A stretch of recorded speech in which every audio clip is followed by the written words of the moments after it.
দীর্ঘদিন পর শেখ হাসিনার একটি ফোন কল বা গোপন বার্তা তৃণমূল থেকে শুরু করে কেন্দ্র পর্যন্ত দলীয় নেতাকর্মীদের মাঝে নতুন প্রাণের সঞ্চার করেছে। বিশ্বস্ত সূত্রে জানা গেছে, নেত্রীর নির্দেশ পাওয়ার পরপরই রূপ বদলেছে রাজনীতির মাঠের। ঝটিকা মিছিল ও অতর্কিত অবস্থানের মাধ্যমে রাজধানীসহ দেশের গুরুত্বপূর্ণ সব মোড় ও রাজপথ নিজেদের নিয়ন্ত্রণে নিয়েছে আওয়ামী লীগের অঙ্গ সংগঠনের নেতাকর্মীরা। এবার ধানমন্ডি ৩২ এলাকায় নিষিদ্ধ ছাত্রলীগের ঝটিকা মিছিল, নিষিদ্ধ ছাত্রনেতাদের আটকে মরিয়া মানুষ। একটিমাত্র ফোন কল আর তাতেই যেন ম্যাজিকের মতো পাল্টে গেল দেশের রাজনৈতিক দৃশ্যপট।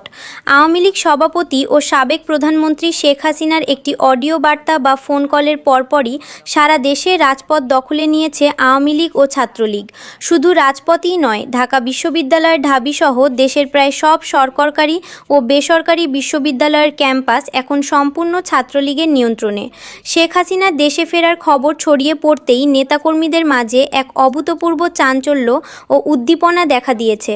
সবচেয়ে বড় চমক দেখা গেছে শিক্ষাঙ্গনগুলোতে।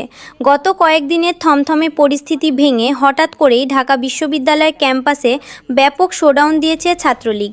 সাধারণ শিক্ষার্থীদের একটি বড় অংশ এবং ছাত্রলীগের নেতাকর্মীরা একযোগে মধুর ক্যান্টিন, টিএসসি এবং কার্জন হল এলাকায় অবস্থান নিয়েছে। শুধু ঢাবিতেই নয়, জাহাঙ্গীরনগর বিশ্ববিদ্যালয়, রাজশাহী বিশ্ববিদ্যালয়, চট্টগ্রাম বিশ্ববিদ্যালয় সহ দেশের প্রায় সব শীর্ষস্থানীয় সরকারি এবং বড় বড় বেসরকারি বিশ্ববিদ্যালয়ের ক্যাম্পাসগুলোতেও এখন ছাত্রলীগের একক জয় জয়কার। ক্যাম্পাসগুলোতে জয় বাংলা স্লোগানে মুখরিত হয়ে উঠেছে চারপাশ।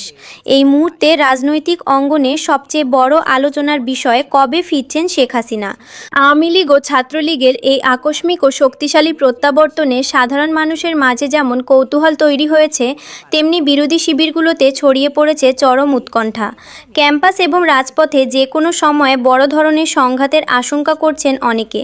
আইনশৃঙ্খলা রক্ষাকারী বাহিনী পরিস্থিতি নিয়ন্ত্রণে রাখতে সতর্ক অবস্থানে রয়েছে। ছাত্রলীগ কোনো সাধারণ সংগঠন নয়, এটি মহান মুক্তিযুদ্ধ এবং মুক্তিযোদ্ধাদের রক্ত থেকে জন্ম নেওয়া দল। শত চেষ্টা করেও ছাত্রলীগকে রাজপথ থেকে দেবে রাখা যাবে না। রাজধানীসহ সারা দেশের রাজপথ ও ক্যাম্পাসগুলো দখলে নিয়ে এমনই তীব্র হুঁশিয়ারি ও হুঙ্কার দিয়েছেন আওয়ামী লীগ এবং ছাত্রলীগের শীর্ষস্থানীয় নেতাকর্মীরা। শেখ হাসিনার একটি নির্দেশ বা ফোন কলের পর দেশজুড়ে যে অভূতপূর্ব জাগরণ তৈরি হয়েছে, তারই ধারাবাহিকতায় এবার নতুন শক্তিতে মাঠে নেমেছে এই ঐতিহাসিক ছাত্র সংগঠন। রাজধানীর প্রধান প্রধান সড়ক ও শিক্ষা প্রতিষ্ঠানগুলোতে ঝটিকা মিছিল এবং বিশাল শোডাউনের মাধ্যমে নিজেদের শক্তির জানান দিচ্ছে ছাত্রলীগ। রাজপথে অবস্থান নেওয়া একাধিক কেন্দ্রীয় নেতা বলেন, বাংলাদেশ ও ছাত্রলীগের ইতিহাস একই সুতোয় গাঁথা।